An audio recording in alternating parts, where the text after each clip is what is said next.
Old Hollywood's gay actors are named by Guy Madison. He had a covert relationship. On January 19, 1922, Guy Madison was born Robert Ozell Mosley in Kern County, California. Madison came from modest roots and was raised during the Great Depression. His upbringing was rooted in small-town values, and at first, he had no desire to pursue a career in acting. In order to pursue a career in agriculture, Madison studied animal husbandry after graduating from Bakersfield College.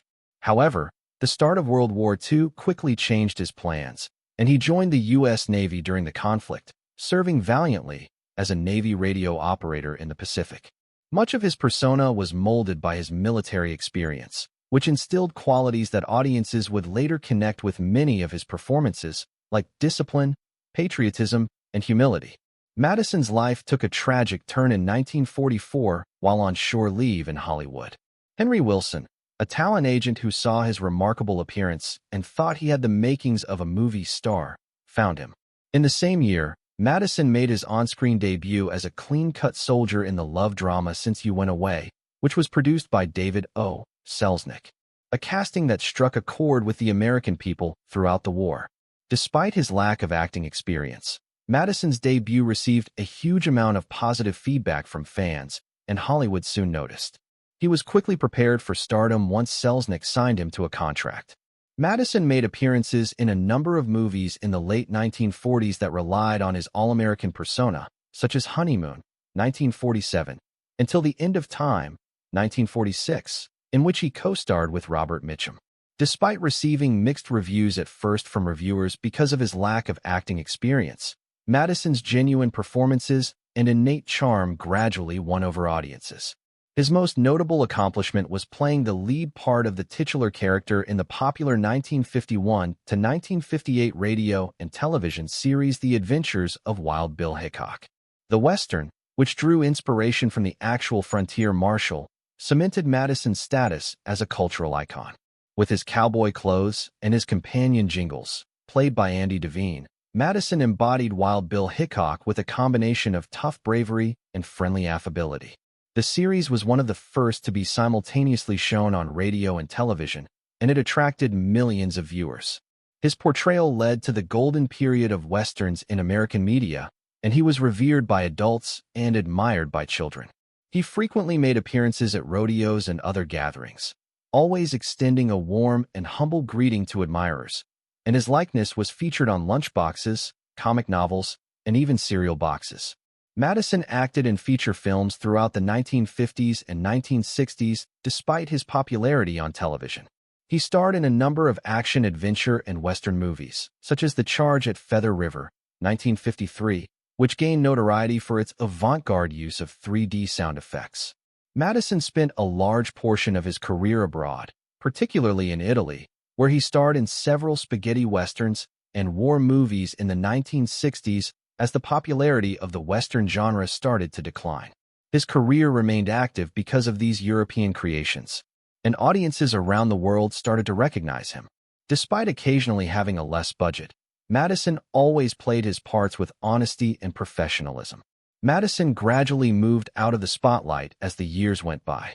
Despite his retirement from performing in the late 1970s, he continued to be a beloved presence at Western gatherings and classic film festivals, where fans of all ages would congregate to honor the golden age of Westerns and the legacy of the legendary Bill Hickok.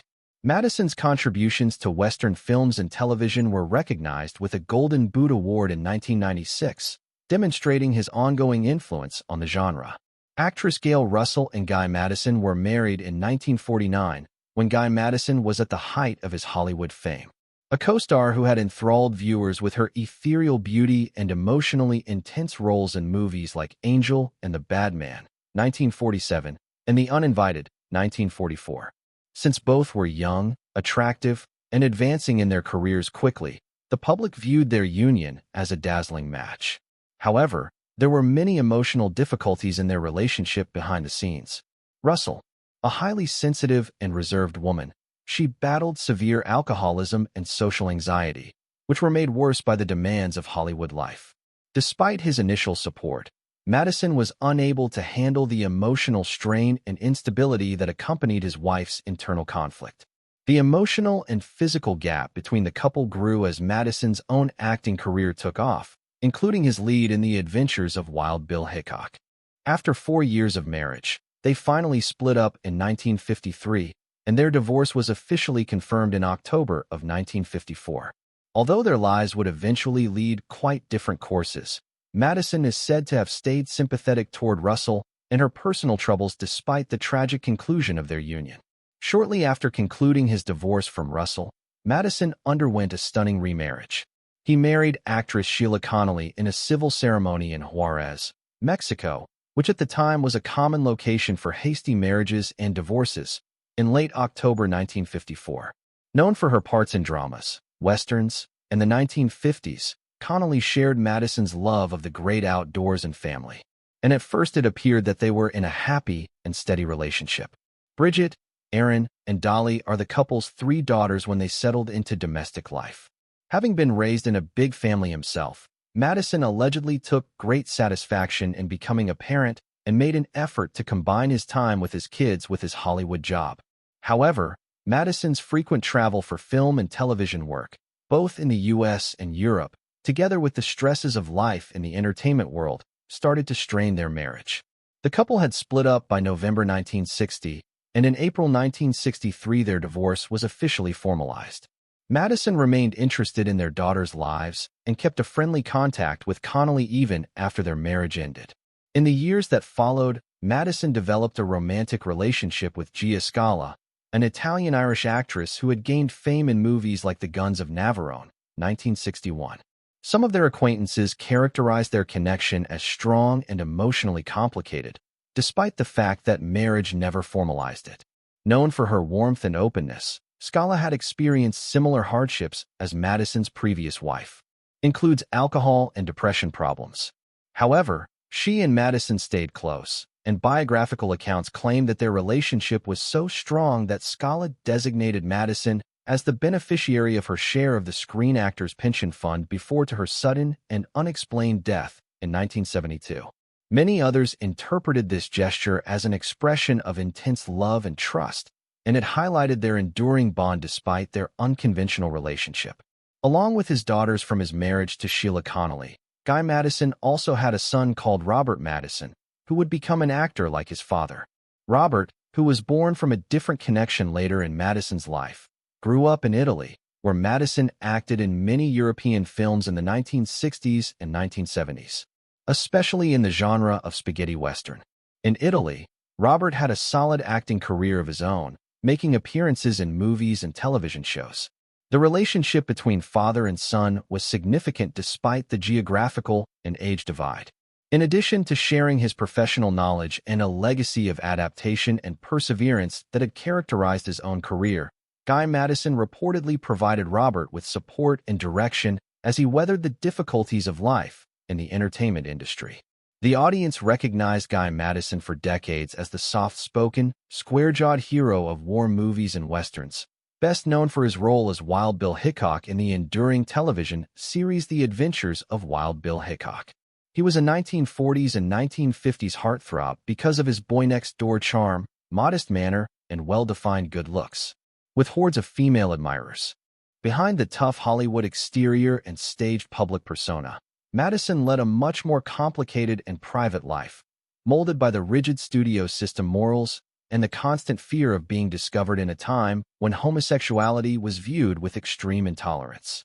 Madison shares intimate and heartfelt details of his romantic relationships with a number of fellow actors, many of whom were similarly closeted and subject to the same severe restrictions, in a posthumously published memoir that was assembled from interviews and private letters.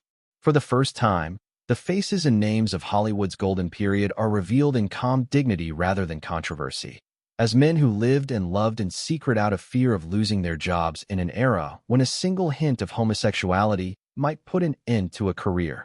Madison's thoughts depict tenacity, desire, and interpersonal relationships. He openly describes his friendship with silent film star Ramon Navarro, who is most recognized for his performance in Ben-Hur, A Tale of the Christ, 1925. According to Madison, Ramon was wiser, kinder, and more spiritual than anyone realized. Under the guise of rest and relaxation, We would rendezvous in peaceful areas of West Hollywood or sneak away to Palm Springs.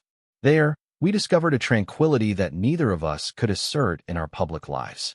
Tyrone Power, the intrepid matinee idol whose bisexuality was hinted at but never verified during his lifetime, is another person he speaks warmly and fondly of. Madison characterizes Power as a dynamic and ambivalent individual who bore the weight of conflicting demands, studio agreements, and personal realities. At the end of his fame, when the cameras stopped rolling and the masks came off, we clicked. We were just two men attempting to comprehend what love could be when the world refused to recognize it at those seldom peaceful moments. Anthony Perkins, the crazy star whose sexual orientation was mostly kept a secret among Hollywood insiders, is another name Madison discloses. Madison observes that their connection was short-lived, but fierce. Madison remembers Tony as young and troubled, never quite knowing how much he could divulge, even to someone who knew the consequences. We spent a few intense months together, caught up in both anticipation and fear.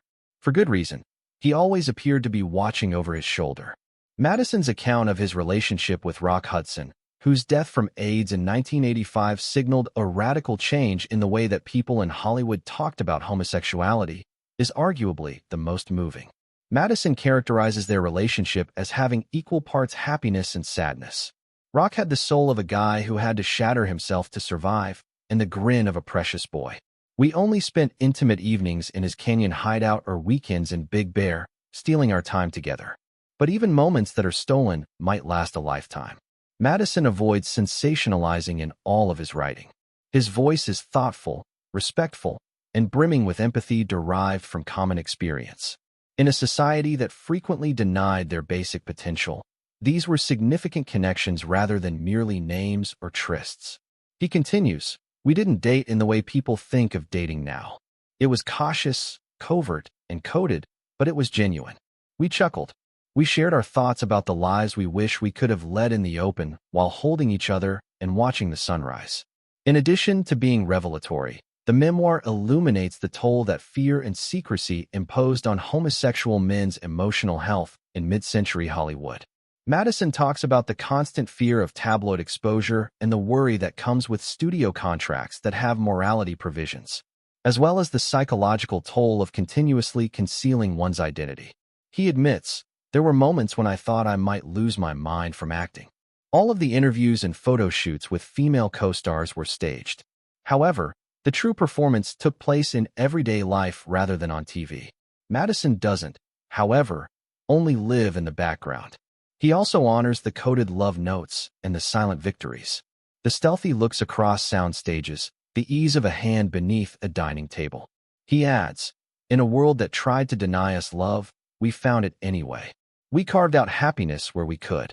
Guy Madison's choice to speak up even after his death sheds new light on the lives of several actors whose names are still hidden under sanitized company histories and coded biographies. In addition to reclaiming his own reality, his memoir adds to the larger movement to celebrate the lives of LGBTQ+ people who both influenced and were influenced by Hollywood's golden age.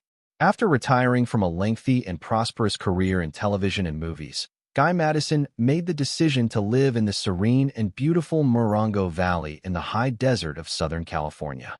The Morongo Valley, renowned for its breathtaking scenery, expansive mountain views, and serene ambience, offered Madison, who had been in the spotlight for decades, the perfect getaway.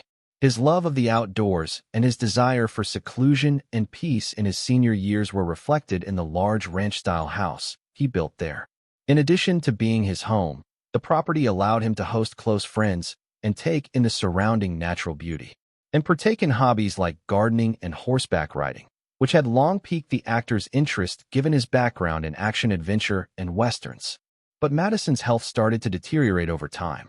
He had emphysema, a progressive, long-term lung disease that is frequently linked to smoking, which significantly reduced his movement and ability to breathe in his later years. According to reports, he continued to be as active as his disease permitted, getting visits from friends and staying in touch with many of his former coworkers and admirers who had pleasant memories of him from his work in vintage television and film. At the age of 74, Guy Madison died on February 6, 1996. He passed away in Palm Springs, California, at the Desert Hospital Hospice, a hospital renowned for offering humane end-of-life care. For fans who had grown up watching him on television during the heyday of Hollywood westerns, especially in his renowned performance as Wild Bill Hickok, his passing signaled the end of an era. Madison was buried at Cathedral City, California's Forest Lawn Cemetery, a serene and exquisitely designed graveyard that serves as the last resting place for many famous people from Hollywood. He was buried there with other celebrities, which was fitting given his enduring influence on the entertainment business. Close friends, family members, and former co-workers who had known Madison both personally and professionally attended the small but emotional burial service. Don Burnett, a fellow actor and close personal acquaintance who had gone into stockbroking, was one of many who paid his respects. At the funeral, Burnett gave a eulogy that considered Madison's professional achievements, his personality, and the lifelong friendships he had made. His remarks praised Madison as a devoted friend, a modest guy who had lived with honor, grace, and quiet dignity, as well as a well-known public personality and adored actor.